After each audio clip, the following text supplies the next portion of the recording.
Welcome back to Sunrise. Every Sunday, Pat Sullivan from Sullivan Hardware and Garden gives us great advice for do-it-yourself home improvements, along with some advice for your garden. And today, he's talking about tomato plants. Well, happy Mother's Day, and Mother's Day comes planting. So frost-free has passed, and tomatoes, pretty important to most families, because there's a little bit of pride in the neighborhood if you can't grow a tomato.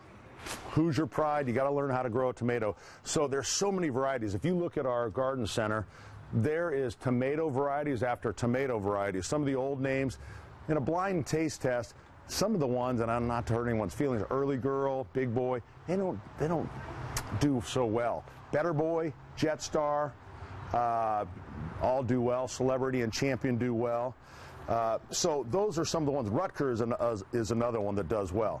But planting the tomato, that's where, because this is a tomato vine will actually bloom or kind of have roots all along the stem, so you can plant them deep. Because the problem with tomatoes is if we have problems with the moisture, and then you end up with blossom end rot, so you want to plant them as deep as you can. So these will actually root all along, so you go as deep as you can.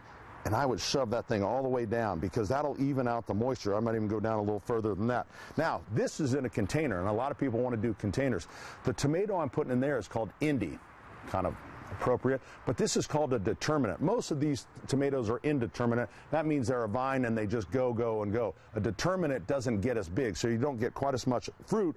But the nice thing is, when you try to stake it and you put a cage on it like this in a pot, it doesn't get so heavy that it can fall over. Now, it may still fall over, so get a big enough pot, that's for sure.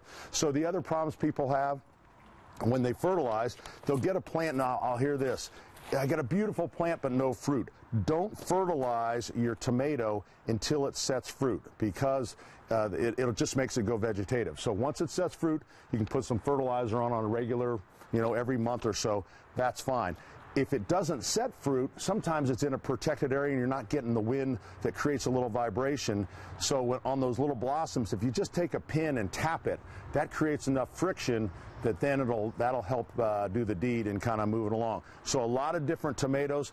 Now, watering. When you water a tomato, you look at your tomato in the morning. If it's wilted down, you water.